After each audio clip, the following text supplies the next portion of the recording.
দীর্ঘ 25 বছর অবহেলিত ছিল এমবি-টিলা বাজার। বিজেপির সরকার প্রতিষ্ঠিত হওয়ার পর এবং পুর নিগম বিজেপি ক্ষমতা দখলের পর মেয়র এই বাজারটি ঘুরে দেখে প্রতিশ্রুতি দিয়েছিলেন উন্নয়নের।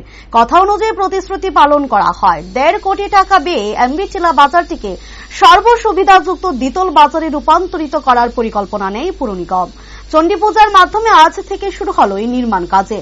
এই অনুষ্ঠানে উপস্থিত ছিলেন deputy mayor Monika Das Dutta, corporator Abhijit Mallick, corporator Tushar Kanti Bhattacharya ও 39 নং ওয়ার্ড তথা এমবি-টিলা বাজার এলাকার কর্পোরেটর অলোক রায়।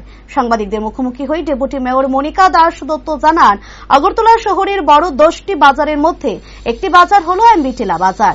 আগরতলা পুর নিগমের বিজেপি সরকারের নতুন কাউন্সিল বডি হওয়ার পর মেয়র, ডেপুটি মেয়র সহ আরও বাকি অন্যান্যরা এসে পরিদর্শন করেন বাজারটি।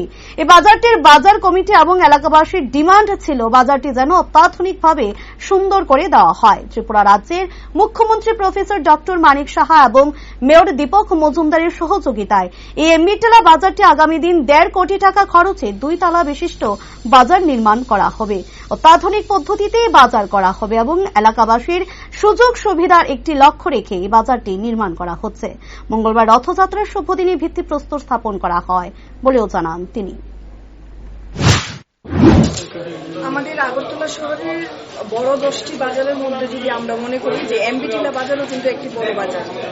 আগরতলা পৌর নিগমের বিজেপি সরকারের নতুন কাউন্সিল বডি হওয়ার পর এখানে মেয়র, ডেপুটি মেয়র সহ সবাই আমাদের এমআইসি মেম্বার, চেয়ারম্যানরা এসে আমরা ভিজিট করেছি এবং এই বাজারে যারা বাজার কমিটি এবং এলাকাবাসীর ডিমান্ড ছিল এই বাজারটিকে অত্যাধুনিক করে দেওয়ার জন্য, সুন্দর করে দেওয়ার জন্য।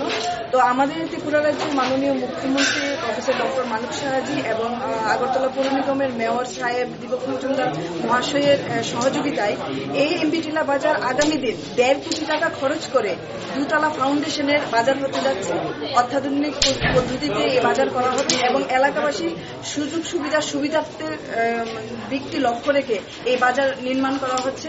তো আজকে এই রথযাত্রার শুভ দিনে সকলকে অনেক অনেক শুভেচ্ছা জানাই এবং এই শুভ দিনে আজকে এই বাজারে ভিত্তিপ্রস্তর স্থাপনে দেবীর পূজা হচ্ছে। তো সবাইকে অনেক অনেক শুভেচ্ছা, অভিনন্দন।